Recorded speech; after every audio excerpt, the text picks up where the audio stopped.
గురువుల యొక్క అనుగ్రహం ఉంటుందండి. గురువుల యొక్క కృప. శిష్యులు ఎప్పుడైనా మనోవేదన పడుతుంటే, బాధపడుతుంటే వారిని కాస్తంత మనసు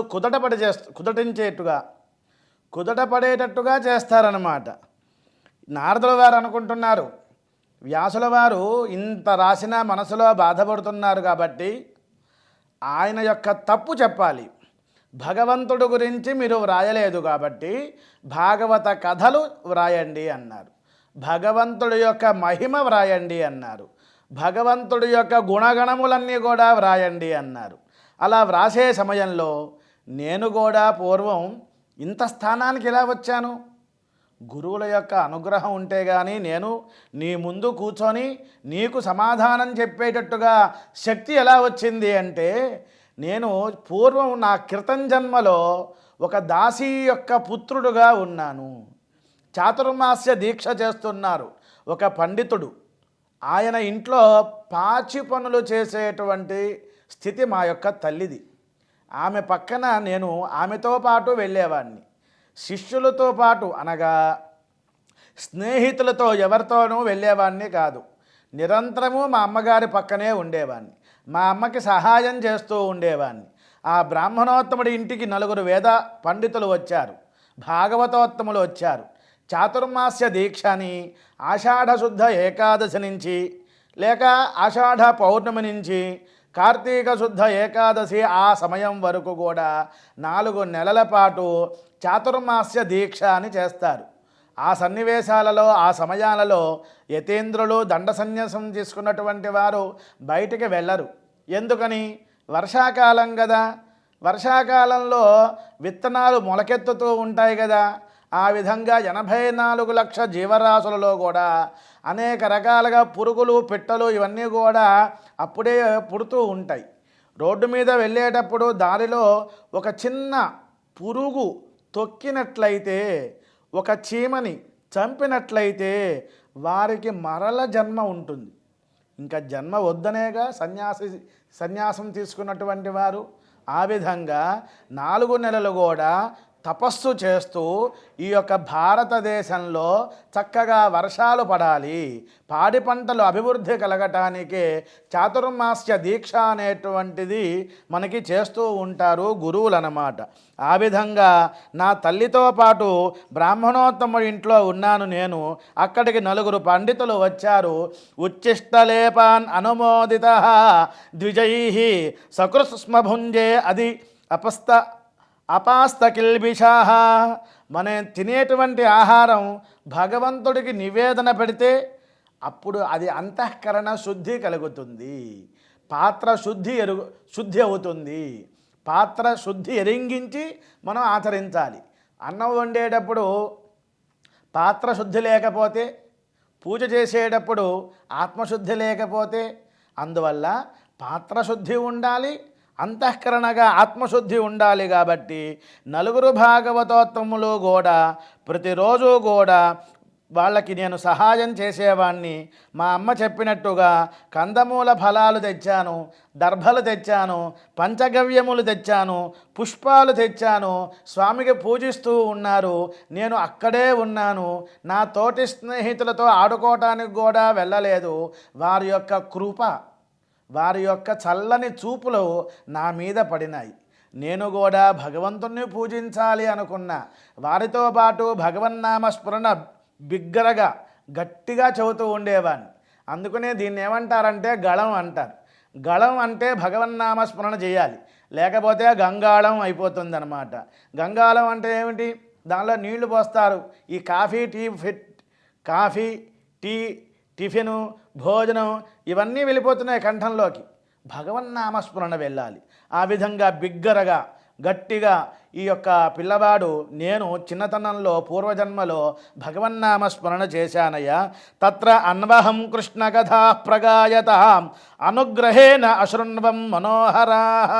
మహానుభావులు భాగవత ఉత్తములు భగవన్నామము ఏకాగ్రతగా కీర్తిస్తూ ఉన్నారు. అది నేను స్మరిస్తూ ఉన్నా. నేను వినగా నా బుద్ధి ప్రచోదనమైంది. వారిని అనుసరిస్తూ ఉన్నాను. సంకీర్త్యమానం మునిభిః మహాత్మభిః భక్తి ప్రవృత్త ఆత్మరజః తమోపహ. వారితో పాటు నేను కూడా కీర్తిస్తూ ఉన్నా కదా, స్మరిస్తూ ఉన్నా కదా, అప్పుడు నాలో ఉన్నటువంటి రజస్సు తమస్సు అంతా కూడా తొలగిపోయింది, చిత్తశుద్ధి అయింది, భగవంతుడి మీద ప్రేమ కలిగింది, ఆ ప్రేమే భక్తి అయింది. యత్తత్ సాక్షాత్ భగవతోదితం అన్వవోచన్ గమిష్యంతః కృపయా దీనవత్సలా. చక్కటి పదం అండి, దీనవత్సల అంటారు. అంటే ఒక ఆవుకి దూడ పుడితే ఆ పుట్టినటువంటి దూడకి శరీరానికి మాలిన్యం ఉంటుంది. అప్పుడు ఆవు తన యొక్క నాలికతో దాని మీద ఉన్నటువంటి చర్మం మీద పిల్ల దూడ ఏదైతే ఉందో దాని మీద ఉన్నటువంటి ఆ మకిలి మొత్తం కూడా తీసేస్తుంది, దోషం అంతా తీసేస్తుంది నాలుకతో. అటువంటి గోసేవ చేశారండి. మనం గోవుల్ని రక్షించాలి. ఈ యొక్క పదం తెలుసుకుంటే చాలు, ఎంతటి వాడైనా సరే గోమాతకి నమస్కారం చేయాల్సిందే, గోసేవ చేయాల్సిందే. నెలకో వారానికో వారి వారి అవకాశాన్ని బట్టి పుట్టినరోజైనా ఇంట్లో ఉన్నటువంటి కొన్ని హాలిడేస్ సమయం, ఆదివారం ఒకవేళ శనివారం, ఇటువంటి సమయాల్లో అయినా మనం గోసేవ చేయాలి. ఆ విధంగానే చల్లని చూపుతో మా గురువుల యొక్క అనుగ్రహం నాకు కలిగింది అంటున్నారు. చాతుర్మాస దీక్ష అయిపోయింది, 4 నెలలు కూడా పూర్తయిపోయింది. అయ్యో అప్పుడే వెళ్ళిపోతున్నారా అని నేను బాధ పొందుతూ ఉన్నాను. అప్పుడు వారు నా మీద ప్రేమతో అభిమానంతో, నేను ఏకాగ్రతగా ఉన్నాగా, తోటి స్నేహితులతో ఆడుకోలేదుగా, నేను సేవ చేశాగా, దీనవత్సల వారి చల్లని చూపుతో నాకు భగవన్నామస్మరణ చెప్పారు. నమో నారాయణాయ, నమో భగవతే వాసుదేవాయ, అష్టాక్షరీ మంత్రం, ద్వాదశాక్షరీ మంత్రం చెప్పారు. ఆ విధంగా నేను స్మరిస్తూ ఉన్నాను. మంగళమనుచు వారలు ఎంగిలి భక్షింతు వానకెండకు నొడన్ ముంగల నిలుతును నియతిని వెంగిలి క్రియజనుదురు నురు వివేకముతోడా. వేదవేత్తలైనటువంటి పండితులు, భాగవతోత్తములు వారు భుజించిన తర్వాత ఆ భిక్షాపాత్రలో ఉన్నటువంటి అన్నాన్ని నాకు పెట్టారు, నేను భక్షించాను. ఎండైనా వానైనా లెక్క చేయలేదు. నా యొక్క ధ్యాసే శ్వాస, శ్వాసే ధ్యాసగా వారికి సేవ చేశాను. ఎంతో జాగ్రత్తగా ఉన్నాను. వారలు కృష్ణ చరిత్రములు చదువగా వర్ణింపగా పాడగాన్ ఆరావంబు సుధారస ప్రతిమమై అశ్రాంతమున్ పాడగన్ తోరంబై పరిపూర్ణమైన మది సంతోషించి నేను అంతటం ప్రారంభించితి విష్ణు సేవకితర ప్రారంభ దూరుండునై. ఈ విధంగా నామస్మరణ చేస్తూ ఉన్నాను. అపచారంబులు లేక నిత్య పరిచర్యా భక్తియుక్తుండునై చంచలత్వంబున మానినే కొలవగా సంప్రీతులై వారు నిష్కపటత్వంబున దీనవత్సలతో కారుణ్య సంయుక్తులై ఉపదేశించరి నాకు ఈశ్వర రహస్యోదార విజ్ఞానమున్. వాళ్ళ యొక్క కరుణతోనే, వారి యొక్క అనుగ్రహం పరిపూర్ణమైనటువంటి అనుగ్రహం, పరిపూర్ణమైన భక్తి నాకు ఉన్నది కాబట్టి వారు నాకు చెప్పారయ్యా, ఏతత్ సంసూచితం బ్రహ్మన్ తాపత్రయ చికిత్సం యదీశ్వరే భగవతి కర్మ బ్రహ్మని భావితం ఆమయోయశ్చ భూతానాం జాయతే ఏన సువ్రత తదేవ హ్యమయం ద్రవ్యం న పునాతి చికిత్సం. కర్మబంధం పోగొట్టుకుంటే కర్మలు చేస్తూ ఉంటారు. కర్మబంధాన్ని పోగొట్టాలి అంటే కర్మలు చేస్తూ ఉంటారు, యజ్ఞయాగాదులు చేస్తూ ఉంటారు. మనం బురదలో అనుకోకుండా మునిగాం, పడ్డాం, అప్పుడేం చేయాలి? బురద పూసుకోకూడదు, శుద్ధమైనటువంటి గంగ వంటికి రాసుకుంటే అప్పుడు మాలిన్యమంతా కూడా బురదంతా పోతుంది. ఆ విధంగానే భగవత్ కథ అనేటువంటి శ్రవణంతో ఆనందం కలగాలి. మహాపురుషుల యొక్క సేవ చేశాను కాబట్టి వారి యొక్క కృపా కటాక్ష వీక్షణ ప్రసారం నాకు కలిగింది. శ్రద్ధగా, నమ్మకంతో, విశ్వాసంతో భగవంతుడి యొక్క రూపం మీద భక్తి కలిగింది. నామస్మరణ చేస్తూ ఉంటే శరీరం అంతా కూడా పులకాంకురాలు అవుతూ ఉన్నాయి. అందరికీ ప్రాపంచకులు ఎవరైతే ఉన్నారో, చాలామంది ఇంటి మీద ఎక్కువ మక్కువ ఉంటుంది. 7 గ్రంథులు ఉన్నాయి, 7 ముడులు అంటారు. అవి పీఠముడులు అన్నమాట. ఒకటి భార్య మీద ప్రేమ, ఇంకొకటికి ఇంటి మీద ప్రేమ, ఒకటికి కొడుకు మీద ప్రేమ, ఒకటికి గ్రామం మీద ప్రేమ. ఈ విధంగా సప్త గ్రంథులు ఉన్నాయిటండి. ఆ గ్రంథులన్నీ కూడా తొలగింప చేసుకోవాలి. నమో భగవతే తుభ్యం వాసుదేవాయ ధీమహి ప్రద్యుమ్నాయ అనిరుద్ధాయ నమః సంకర్షణాయ చ. ఈ విధంగా 4 నామములు ఏవైతే ఉన్నాయో అవి నాకు చెప్పారు.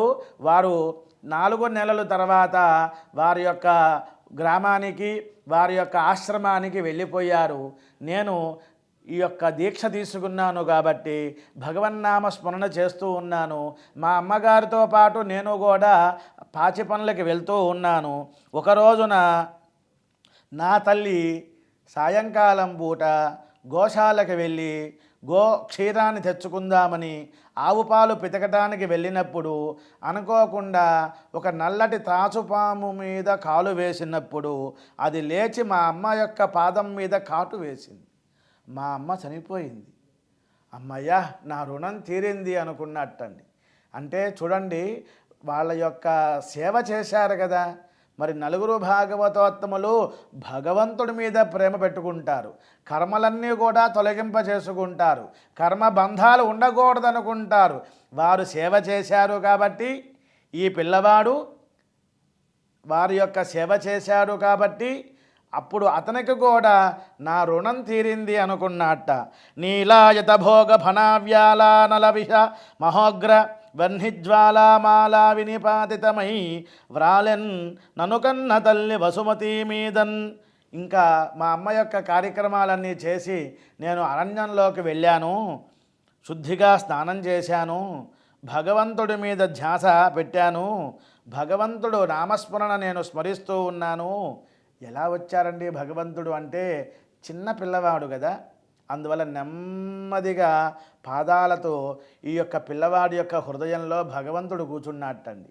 అలా జపం చేస్తూ చేస్తూ ఆకాశవాణి చెప్పింది. ఏమని అంటే, నాయనా, ఈ జన్మలో నువ్వు భగవన్నామ స్మరణ చేస్తూ శరీరం కృషించేంత వరకు, శరీరం పడిపోయేంత వరకు నా నామస్మరణ చేయవయ్యా.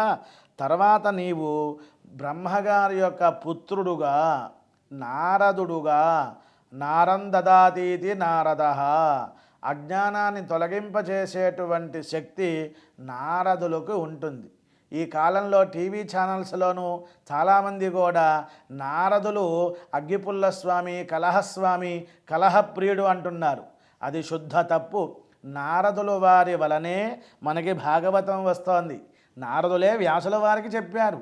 రామాయణం కూడా వాల్మీకి మహర్షి గారి దగ్గరికి వెళ్ళి నారదులు రాముల వారి యొక్క 16 గుణగణములన్నీ చెప్పారు. అటువంటి నారద మహర్షి గారు మరుజన్మలో తన కథ ఏదైతే ఉందో అదంతా కూడా వ్యాసుల వారికి చెబితే వ్యాసుల వారు కాస్తంత మనస్సు కుదటపడిందటమాట.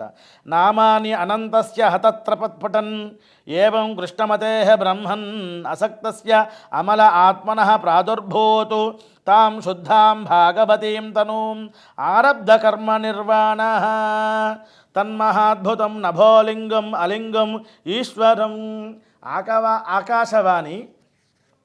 ఆకాశవాణి చెప్పినట్టుగా నా యొక్క శరీరం ఉన్నంత వరకు కూడా భగవన్నామ స్మరణ చేశాను.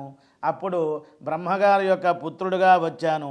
ఇగో ఈ యొక్క చేతిలో ఉందే వీణ, ఇమాం వీణాం స్వరబ్రహ్మ విభూషితాం మూర్ఛయిత్వా హరికథాం గాయమానః చరామి అహం నమో నారాయణాయ అంటూ భగవన్నామ స్మరణ చేస్తూ ఏ లోకానికి వెళ్ళాలంటే ఆ లోకానికి వెళ్తున్నానయ్యా.